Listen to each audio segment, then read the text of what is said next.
Ang Diyos ay Diyos ng pagbabago at pagpapanibago. Kung kaya't mahalagang mayroong pusong bukas para sa mga pagbabagong hatid sa atin ng Espiritu Santo.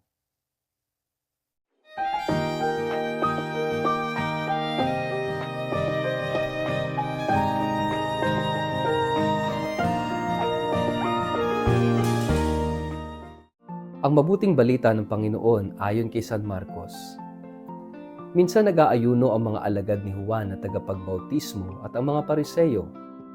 May lumapit kay Jesus at nagtanong, "Bakit po hindi nag-aayuno ang inyong mga alagad? Samantalang ang mga alagad ni Juan na tagapagbautismo at ang mga Pariseyo ay nag-aayuno."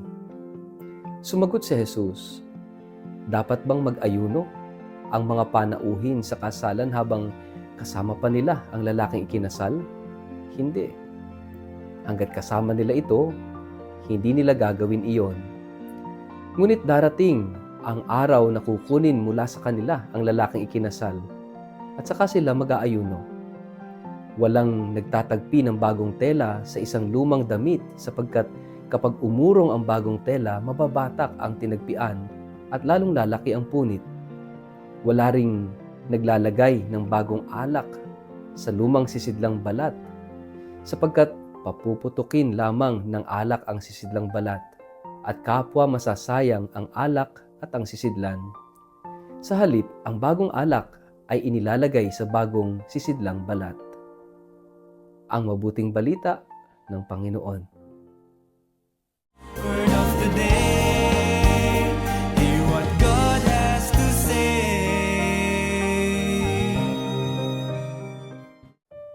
Mapagpalang araw po sa inyong lahat. Kumusta po kayo?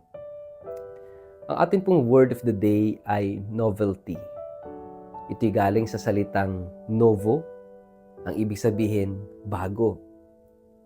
Kaya nga meron tayong Nueva Ecija, Nueva Cáceres, Nueva Segovia. Ibig sabihin ito yung mga New Ecija, New Cáceres, New Segovia. Nueva or novo, ibig sabihin new, bago. Kaya yung salitang novelty, ibig sabihin it is something new. At alam niyo po ba, God is a God of novelty. Si Jesus may daladalang something new, pagbabago. Pero hindi lahat handa sa pagbabago. Let us admit, kahit tayo mismo, we are not always ready sa mga pagbabago sa buhay. Minsan nahirapan tayo mag-adjust, minsan takot tayo, minsan nag-aalinlangan tayo kapag humaharap tayo sa mga pagbabago, bago-bago. Pero alam nyo, hindi lahat ng pagbabago dapat nating katakutan. Kasi may mga, of course, may mga pagbabago o mga pabago-bago na talagang mag-aalangan ka. Halimbawa, yung pabago-bago ng panahon, di mo alam, unpredictable, matatakot ka. O kaya naman, pabago-bago ng ugali, pabago-bago ng mood, yung boss mo o yung asawa mo, talagang medyo mag-aalangan ka. Pero merong pagbabago na mabuti. Merong pagbabago na ang dala sa atin ay kaayusan, kasiguraduhan, hindi yung pag-aalinlangan, hindi yung takot. Itong pagbabagong ito, yung pagbabagong dala ni Jesus, dala ng Diyos. Sapagkat yung daladalang mensahe ni Jesus ay mensahe ng pagbabago. Narinig natin ito sa ating gospel ngayong araw na ito. Tinanong si Jesus tungkol sa pag-aayuno, pero hindi na unawaan ng mga nagtanong na ang dala ni Jesus ay pagbabago. At bagong turo, bagong pamumuhay, lahat bago. Bagong ugnayan. Pero siyempre, hindi lahat ay ready doon. Kaya nga sabi ni Jesus later on sa ating gospel, yung bagong alak dapat wag ilalagay sa lumang sisidlan kasi papuputukin lang ng bagong alak yung lumang sisidlan. Dapat, pag bagong alak, ilalagay sa bagong sisidlan. Kasi yung lumang sisidlan, hindi na elastic, no? Dapat flexible. Yung bagong sisidlan, yun, flexible yun. kaya niya mag-adapt doon sa bagong alak. Ganon din po tayo. Kapag hindi tayo handa sa mga pagbabago, hindi tayo flexible, hindi natin kayang tanggapin si Jesus dahil ang dala-dala ni Jesus ay pagbabago. Ang dala-dala ng Diyos sa atin ay pagbabagong buhay. Pero kung tayo fixated, hindi tayo flexible, sarado tayo, nagmamatigas tayo, then we will not accept change. Kaya nga itong sinasabi sa atin ng Panginoon, napakahalaga yung ating readiness, kahandaan sa pagbabago. Kung gusto nating tanggapin si Jesus sa buhay natin, dapat ready tayo sa pagbabago. Dahil dala-dala niya ay pagbabago. Kaya nga, tingnan natin sa buhay natin mga kapatid. Ano ba yung mga pagbabago na dapat natin gawin sa ating sarili? O makita sa ating sarili na mga dapat ayusin, dapat baguhin? At ano naman yung ikinakatakot mo para tahakin yung landas na ito? Nakaban tanggapin si Jesus?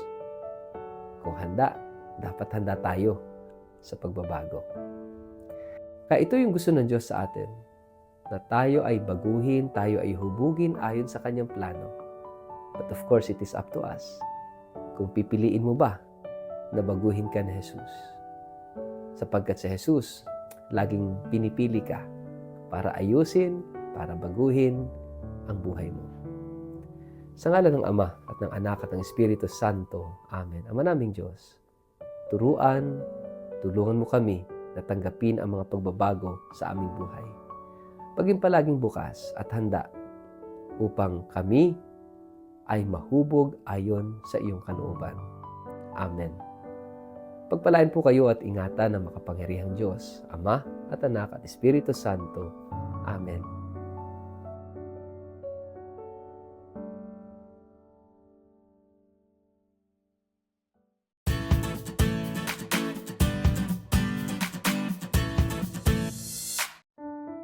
Mapagpalang araw po sa inyong lahat.